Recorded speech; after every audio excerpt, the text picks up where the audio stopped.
सुप्रभातम बच्चों, हिंदी के कालंश में आपका स्वागत है। आज मैं आपको अपने वीडियो में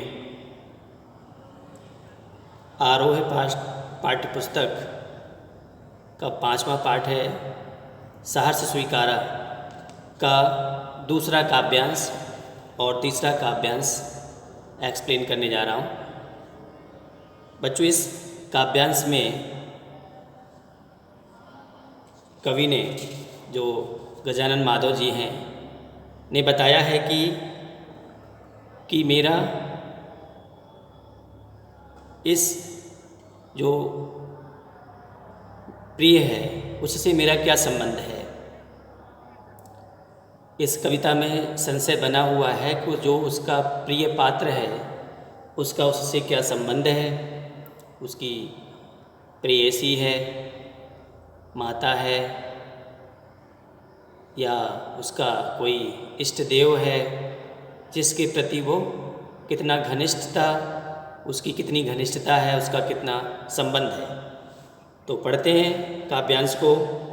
जाने क्या रिश्ता है, जाने क्या नाता है, जितना भी उड़ेलता हूँ भर भर फिर आता है। दिल में क्या झरना है, मीठे पानी का सोता है, भीतर वह ऊपर तुम, मुस्काता चांद ज्यों धरती पर रात भर, मुझ पर त्यों तुम्हारा ही खिलता हुआ चेहरा है।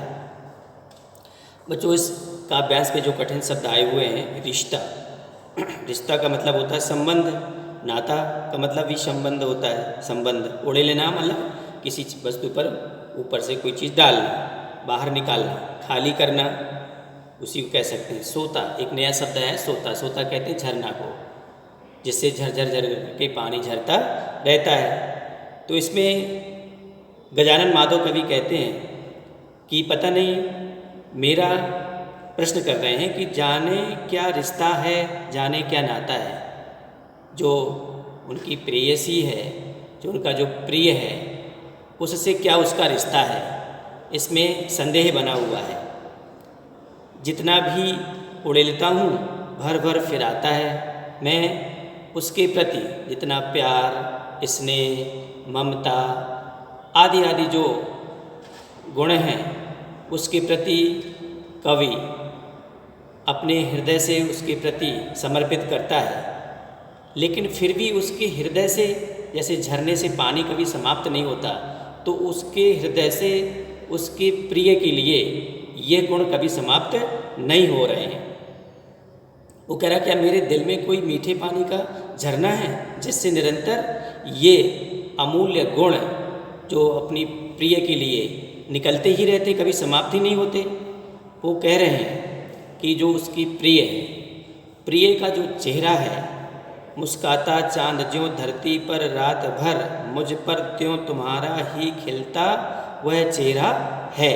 जिस प्रकार से चांदनी आकाश में खिलती है और उसकी रोशनी पृथ्वी पर पड़ती है तो पृथ्वी की वस्तुएं प्रकाशित होती हैं, उसी प्रकार से कवि कह रहे हैं कि जो प्रिय का जो चेहरा है, उसका हंसता हुआ, मुस्कुराता हुआ चेहरा मेरे चेहरे को सदैव उससे आच्छादित किए रहता है, उसको, मेरे चेहरे को हमेशा ढके रहता है।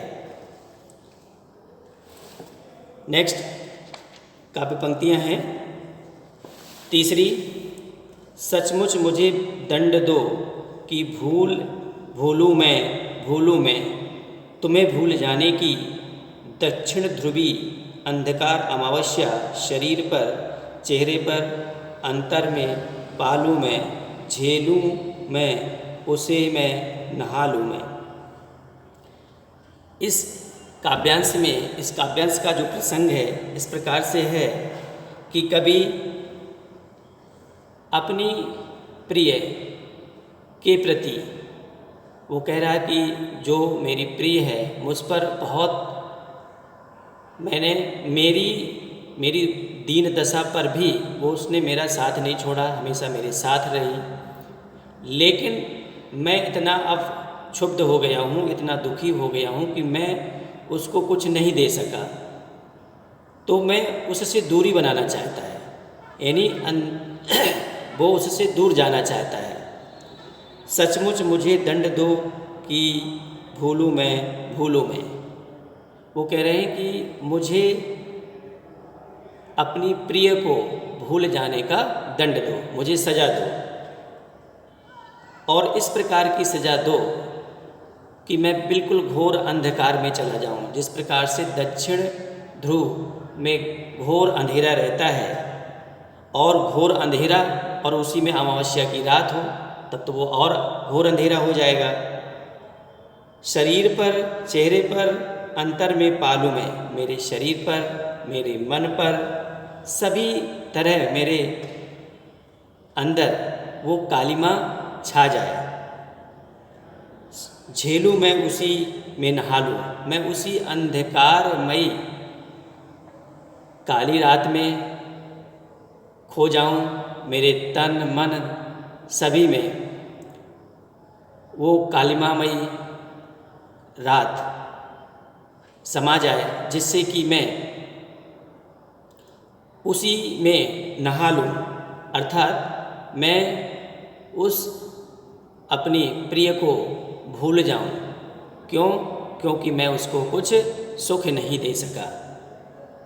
यहाँ पर बच्चों जो आए दक्षिणी ध्रुव अंधकार में, दक्षिण ध्रुव पर छाने वाला जो गहरा घोर अंधेरा है, अमावस्या जो बिना चंद्रमा के रात होती है, अंतर कहते हृदय को, अंतःकरण को नहाना, स्नान करना। तो इसमें कवि व्यथित हो करके उससे दूर रह करके और कष्ट झेलना चाहता है और उससे दूरियां बना करके रहना चाहता है। आज की वीडियो में इतना ही। धन्यवाद।